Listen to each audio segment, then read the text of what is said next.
All right, we got Big Shake in the building. What up, what up? Y'all know what the fuck going on, Royal Life Productions in this motherfucker. Yeah. What made you want to start getting into music?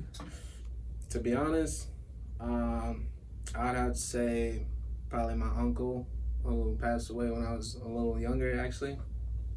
But I just remember hearing stories about how he did music and how he like played at the Apollo and stuff like that back in the day. And I remember like you had to, if you played at the Apollo, you had to really like be somebody, you know. So what was his name? his he went by, it was him and his partner. They went by Eddie and Ernie. But I don't know if they were like local, I guess, or whatever. I don't know the whole story behind it. I just remember hearing about it. You know what I mean? And he's named after my granddad, so, and he did music too. And then my other uncle who's still here, he does music. You know, they play the guitar and stuff. My dad actually rapped, and I actually recorded my first song when I was 15 with him, which kind of, I guess, got me into rapping, but I didn't really take it serious until I was about 21. So what made you take it serious? I don't know. It was just like some like I don't know. I just felt it in me. Like I just felt like a spark inside of me, and it was just like, yo, I think this is something I'm meant to do. Really, like especially after the reaction that I got from putting out, or not even putting out a first song, but just showing people like what I did with a couple of my other homies, and they'll be like. They would tell me that my verse was like the hardest verse on the track, and I just kind of went from there. So you saying you was 15 when you first dropped some music. How old were you when you first took it? Like, okay, the homies like it, so I'm gonna take this shit serious. Yeah, I was in. Actually, there was a group that my homies wanted me to be in high school. I think it was called like Kings by Nature or something like that. Shout out to my homies who know what I'm talking about. But I tried to do some music with them back in the day, and I don't know. What that situation? It didn't really work out because like it's just like they had their own little wave. You know what I mean? And I wasn't really like I said, I wasn't really taking it seriously at the time. I did like my little like writtens here and there and tried to freestyle whatever. I just can't freestyle for the life of me, but yeah, it just didn't go nowhere from there. But I don't know, I think my homies that got me into it would be the ones that I don't talk to now, if that's what you want me to say. Basically the people that got me into it is the ones that I don't associate with now because it's some little petty stuff, but it's whatever. You know, I heard one of your songs, I forget the name of it. It sounded like some old school 90s Kickin' It Old School? West Coast music. Yeah. Every time I perform that song, everybody fucks with it. Like, that's like my number one song right now. That should remind me of like Snoop and Dr. Dre and shit. Hell yeah. Posted in the cut. So, what made you want to do a record like that? Honestly, I've always like been into the hip hop scene. Like, not just like just regular rap or anything like that. It's just like the West Coast type of hip hop, I guess. And I just went in on YouTube and found me a beat, and I just started writing to it. And then actually, a lot of people don't even know, but that song is like probably 2 or 3 years old. Like it took me a long time before I actually got it recorded and put out and stuff like that. Like I probably wrote it 2 years before it was actually like, you know, mix and match or whatever, or just put out professionally. You know what I mean? But what was the hold up? honestly, I don't know. Like, it's just like trying to find the right studio, trying to find somewhere to record it at where you know it's just gonna sound really good. Because when I would just like practice it by myself at the crib or something, it would sound dope. But when I would go record it at like one of my other homies' houses, because it was like a home studio, the quality wasn't there. You know what I mean? So I wasn't really fucking with it. So then I finally got into a real studio, which is the one I was talking about in Mesa, IDDC. That's where I recorded it at, and ever since then, it just kind of took off from there. So do you think the studio and the equipment makes the song a lot better? Honestly, yeah, I think the studio has a lot to do with how your song's gonna sound. If you're not, I mean, I don't want to say that, but at the same time, I do want to say that. You know what I mean? Because just like if I were to record here as opposed to recording at home, You know what I mean? Like, you can obviously tell there's a big difference because, you know what I mean, there's more of a setup here. You have all your stuff here, and at home it's just like I'll probably have like a little tiny mix amp or just like a blue snowball type of mic instead of like a, you know what I mean, real professional studio mic. So, I mean, but it's whatever to me, you know what I mean? I'll record wherever as long as I get my music out. But you're saying you record whenever, wherever. Does it depend on the money that a producer is asking for? Honestly, when it comes like paying for studio time and stuff, I don't mind paying for studio time because I know what I'm paying for. I know what I'm gonna get out of it, and that's why when I went up to that studio and paid for that studio time to record Kickin' It Old School and stuff like that, and Real Talk, I knew what I was paying for. I knew I was gonna get out of it, and both of those songs is my biggest songs. So can an artist call themselves an artist if they just at a home studio? you can. Come on, man. Yeah, honestly, I don't want to say they not an artist, but it's just like you gonna be at that level for a minute until you start to see like when you really start putting some money behind your music or like something that you're really passionate about. That's when it starts to like really go up. You know what I mean? Not saying it's impossible to blow up from being a home studio artist, but it's just like a lot harder nowadays, especially. Well, you know, nowadays, most rappers are blowing up off of SoundCloud. Yeah. So don't you think most of those artists on SoundCloud are in the home studio? Because most of the cats on SoundCloud are kids. True. I don't know. Like, me, I don't consider myself a SoundCloud rapper. You know what I mean? I just put my music on. So I just see it as another way of getting my music out there, really.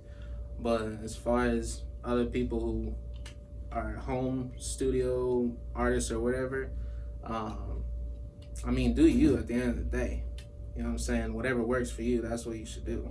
And if you want to do that lane, then that's your lane. You know what I mean? So it's all good. So what do you think the difference between getting a beat off of YouTube and getting a beat mix and master off of a producer? The difference is, like, I can get a beat off of YouTube for free with no problem and be able to use it, but it's like I can't make money off of it. You know what I mean? But if I go to a real producer, like if I go to my homie who's a producer in Cali and use one of his beats, there's like no tags on it or anything, but I could put that out and I could actually make money off of it just because I got the approval from the homie. You know what I mean? So it's a real big difference, but it's just like, for me personally, I find the beats that are free on YouTube and stuff are just hard. You know what I mean? So how do you find the difference of people that don't know? How do you go on YouTube and like look up free beats? How I look up free beats? Come on, and let the people know the game. Honestly, like, this is how I found the Kickin' It Old School beat. This is how I found Real Talk beat and everything. I just went on YouTube and basically looked up probably my top 3 favorite artists or whatever of today, at least. Like T Grizzly, like the Real Talk song that I made, it's a T Grizzly type of beat, and I just looked up a free T Grizzly type beat, and I just went through a whole bunch of beats on YouTube. I don't just stop at like the first 10 or whatever. I go through like the whole entire list until I find one that I like. If I don't, then I'll just move on to something else. So why would you get a beat off of YouTube if you can't make money off of it? Yes, it's free, but at the same time, you can't. If you blow up, the beat maker blows up too. Yeah, and shoot, I don't mind that, to be honest. I don't mind that at all because I'm, how you say, like, I don't want to try to boast or anything like that, but I'm a pretty chill person. You know what I'm saying? Like, I'm the type of person, like, if I come up, I want everybody to come up with me. You know what I'm saying? I want my homies to come up or whatever. You know what I'm saying? I can't come up by myself and be okay with it. You know what I'm saying? I have to bring everybody with me.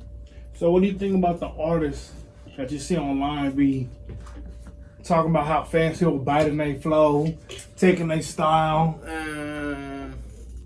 As far as biting people's flows and shit like that, like, I don't know. It's like, because it's 2020, I guess. Like, it's one thing to take somebody's flow and put your words on it and like put your own spin on it, whatever.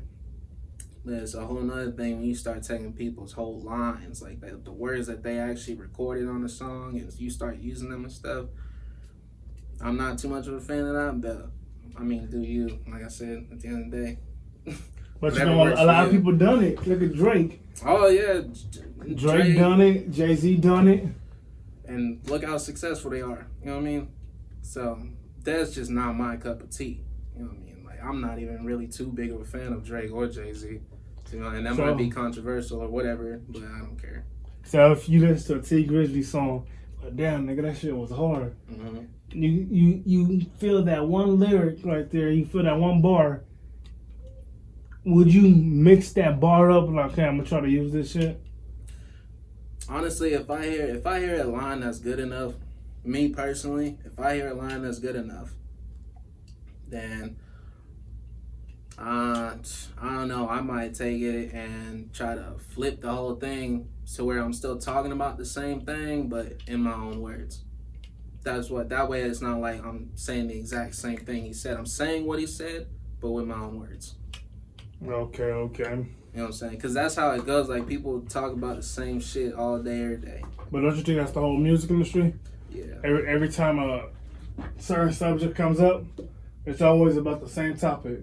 Usually nowadays, that's all I hear when it comes to music nowadays. Like, I'm either hearing about somebody shooting somebody, or somebody fucking a bitch, or drinking, or lean, or smoking, whatever. That's all I'm hearing. Did you see that video about who was it? I think it was NEL Chopper. When he was in the studio with the pistol and that shit went off. I think that was him. It was either him or fucking or a Lil Baby. It was on. It might have been Lil Baby. I don't know. It was on World Star. Then there was a caption like all these rappers talking about throwing pistols, busting, shooting everybody type shit. Damn. But then as soon as they start holding the pistol, they don't know to watch their trigger finger. That's fucking dumb, bro. That's dumb. So what do you think about artists that's not rapping about how they live? That's some, I don't know, like if you come up poor and you rapping about how you got this and that, you know what I mean? Like, I don't know. It's okay to have confidence, but it's just like, I don't know, like, you can't be from the suburbs and talk about how you grew up in the hood. You know what I mean? But you know, niggas from the suburbs glorify the hood. I don't understand it. They love it. It's not really nothing to glorify, you know what I mean? Like, I was rolling through the hood the other day, and there was something on the news about how some kid, like 2 kids got killed. Like, they found one dead body behind a dumpster and some shit, like, around the corner from where I live at. So it's just like, do you actually want to see that shit? Like, do you actually want to see that on a constant basis? Or, I'm not saying I see it on a daily basis or anything like that, but just, I don't even want to hear about shit like that. They don't have to worry about shit like that. People who don't grow up in the hood, who love the hood, I guess. I don't know. It doesn't make sense to me. I don't know. I can't even talk about it. It just don't even make sense. You know how most rappers, they grow up from a different state. A lot of rappers go come to the West Coast, start gangbanging or claiming the hood from the West Coast. It's the same thing as suburbs from the hood. Mm-hmm. It's like when people go to different states and they feel like you gotta check in. If you go perform or shoot a music video in a city, you gotta check in. Come check in with them and they people, like, let it know that I'm coming through and stuff. Yeah, check in with my hood if you coming through. I never understood the whole checking in thing, but it's not like I'm not the type of person to just show up out of nowhere. I'll let you know if I'm pulling up, you know what I mean? So. But what if you don't know the person? If I don't know the person, then I'm probably most likely not gonna pull up. You know what I mean? I don't know. No, I'm saying like if you shoot a music video, boom. Okay. Niggas pull up like, hey man, this is our hood. You ain't check in. Oh, shit like that. Man, I don't know. that's the thing. Like, if I was shooting a music video like in Cali or something like that, then I mean, I'll put it out there. I'll let people know, like, hey, I'm shooting a video in Cali. Like, pull up or whatever if you want. You know what I'm saying? I'm all open. So do you take that as disrespect if another artist from different state come to Arizona try to shoot a music video out here without even hounding that? I don't know. Like, I've never been one to really like diss it, I guess. If someone from out of state came out here and shot a video or anything like that, I never been the type of person like, hey, you gotta check in, you know what I'm saying, this and this and that. Nah, you can come to my hood and shoot a music video if you wanted to. Like, I don't care. It don't matter to me. Is it just you or is it a bunch of niggas you know? A lot of niggas, hell no. They better pay. That's just me. You know what I'm saying? I can't say nothing about my niggas or anybody or my natives. You know what I'm saying? I can't say nothing about them. But me personally, I'm not the type to be like, yeah, you gotta check in my neighborhood before you know what I'm saying? Check in with me before you come to my hood or something like that. You know what I mean? Nah, I'm not even a gangster. You know what I'm saying? So I just keep it chill with everybody.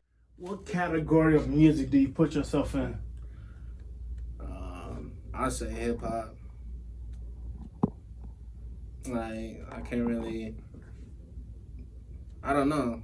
Yeah, I would say hip hop. Cause you know you got the little Juice WRLD type rock, hip hop, that emo. Yeah, like Lil Peep and shit like that. Like, it's cool, but I feel like I can make music like that, but not like too much. Like, probably just like here and there or whatever. I don't know, cause I don't even really sing like that either. So shit, a lot of these artists don't sing, bro. You heard them? A lot of these artists use auto-tune or turn the reverb all the way up. Oh yeah, I like using auto-tune just because, and I don't know, I might get hate for that, but I like using auto-tune just because I like how it makes my voice sound. You know what I'm saying? Not saying I'm not confident in my own voice. It's just like I like how it, you know what I'm saying, like how I can play with it, basically. But don't you think like a lot of people was talking mad shit about T-Pain when he was using auto-tune? Mm-hmm. For sure. He probably got a whole bunch of hate. But then Jay-Z made that song DOA, Death of Auto-Tune. Exactly. Then T-Pain disappeared for a little bit. I don't know. It's just when I make music, I make it how I want to. Basically, that's why I like making music, because I get that freedom. So that's why I haven't thought about even signing to anybody or anything like that. Even like, not saying I got asked or anything, because I'm not even out there like that. But what's stopping you from getting out there? I'd say myself. I believe you're your own worst enemy. Why is that? So, because if you don't know how to strive to do what you want to do, then you ain't gonna do what you want to do. So it's got to be in you. As we saying, what's stopping you out there? What's stopping you from reaching the top? Right now would probably be just the money situation. But don't you gotta spend money to make money? Gotta spend money to make money, definitely. It's just you gotta have money to spend money to make money. Shit, why don't you be like every other rappers out here? Fake it till you make it. Shit, cause I ain't no fake ass nigga. Bro, there's so many rappers out there wearing a $100 chain that might not be real. Man, $100 earrings type shit. Shit, you see what kind of chain I got on? This is, you know what I'm saying? All beat up and stuff. This is my swag. This is my bling right here. You know what I'm saying? I don't need diamonds to feel like, you know what I'm saying, like I made it or big or something like that. You know what I mean? I'm more simple when it comes to that. So don't you think an artist is supposed to present themselves as an artist? Yeah. Like when I won't say top-notch clothing, top-notch cars, but don't you think they supposed to come on differently than other people? Like, I'm an artist type shit. Like you can see people walking down the mall, bro, he look like he a rapper. Well, as an artist, if that's what you want to do is be an artist, then you need to dress like how you think an artist should look like. I think that's entirely up to you because you're the artist at the end of the day. You know what? I think your mindset is more of like J. Cole, Kendrick. It's like I want the fame, but I don't want the fame. Yeah. Like I just want to be me and live my life type shit. Yeah. Like obviously it'd be cool to have like thousands of fans and stuff like that. You know what I'm saying? And obviously the money that comes with it, but it's just like it's not a necessity for me, I guess. Like, So why did you make music? I make music because I enjoy it. So you're not turning your music into your career? Oh, that's what I'm trying to do. I'm trying to turn it into a career. You know what I'm saying? That's what I'm striving for. But it's just like, if it doesn't happen, then you know what I'm saying? It just wasn't meant to be. But So at the same time, it's just like I'm not gonna throw it completely out my head. So that's basically, you don't want it to be like a job, like something that you hate going to. Like, damn, nigga, I gotta wake up and do this little freestyle real quick. Yeah. Come home and rest. You want to do something you love type shit. Yeah. I can feel it. And when you just starting off, sometimes it can feel like a job. You know what I'm saying? Because you basically putting music out for free for people to just listen to it. And you know what I'm saying? And who's to say you're going to get big off that first song or that second or that 10th or 20th or 100th or whatever. But don't you think social media is helping that out a lot?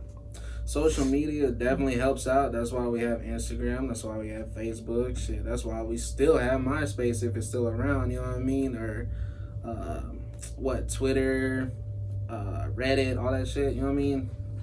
Snapchat. It's beneficial to have all these social medias, but at the same time, it's just like I don't know. At the end of the day, I'm not really too into social media like that. So how do you get your music out there? I put it out on social media, like Facebook or SoundCloud or YouTube. Like obviously my music videos go on YouTube and Facebook and stuff. My music just by itself go on SoundCloud. So how do you get your music promoted? I promote it myself. So how do you do that? Just share it around on Facebook, share it around on Instagram. I share my own music on Instagram and Facebook. So do you have a base following of people that's willing to listen to your music by just posting it on Instagram, Facebook? I would say so, yeah. So are you content with that? Yeah, kinda. Like it's cool, but like I know I could put something out and I know I'll get, at least 100 listeners. You know what I'm saying? So as an artist that promote their own music, would you ever work with a marketing company? Or is it about the money? Nah, it's not about the money for me. Like the money comes with the shit. Like that's what's cool. But I'm not doing this strictly for money. You know what I'm saying? Obviously, I want to get big. I want to be able to take care of my family and live, peacefully and shit like that. But at the end of the day, it's just like the music, the message is what I'm all about. Man, I love it. So it's like basically that poetry music. Yeah. See? That's when we was talking about what genre you think you are in. Like it's more of that comment, that poetry music. Let these people hear something. Let them hear what I got in my mind. Except for just letting me putting out bitches shaking their ass. Yeah. Telling them how much cars I got, how many clothes I got in the back type shit. Like what designer shit I got on. Bruh, like I shit you not, I don't own not one pair of Gucci or Fendi Prada or Louis V or anything like that. You know what I'm saying? Like, but I'm cool with it. It's like me, a fire ass fit would be like a basic t-shirt and maybe some fucking Dickies and some Chucks. You know what I mean? Like that's my ideal of an outfit. That's that Cali swag right there. Yeah, that's what I came up on. My homies that I used to go to school with back in Mesa was still on the south side, I think. That's all they wore, and was either a white t-shirt or a navy blue t-shirt and some Dickies. Either they were tan or navy blue, and then they had either Cortezes or Chucks. Yeah, that's that straight Cali swag. So from right there, what singles do you have that's in the pot right now that's cooking? Singles. As far as singles, I would just say probably just Kickin It Old School and Real Talk. They're my biggest ones right now. So you have anything dropping anytime soon? I I got a new track that I'm dropping with my homie Kyle James. It's called Touchdowns. That shit's gonna be like, I feel like that's gonna be a banger. I'm not gonna lie. Every time I listen to it, it's just like, I don't know. Like, I could listen to that shit all day. So when are you gonna put that out? Honestly, I don't know. He still has to get it mixed and mastered and stuff, and then send it back to me, and then we'll put it up. But it's coming soon though, for sure. So stay tuned, people. Touchdowns in a little piggy bank right now. Got to get unlocked. Yes, sir. So we got Big Shake in the building. Till death, all day. To all the people who doubted me or anything like that, you just fuck off, basically. Like, I ain't fucking with you no more. Like, I ain't fucking with no fake people no more, no petty people, anything like that. Like, I'm trying to move up. You know, point with me trying to move people that's going down. So that's it. Big Shake till death.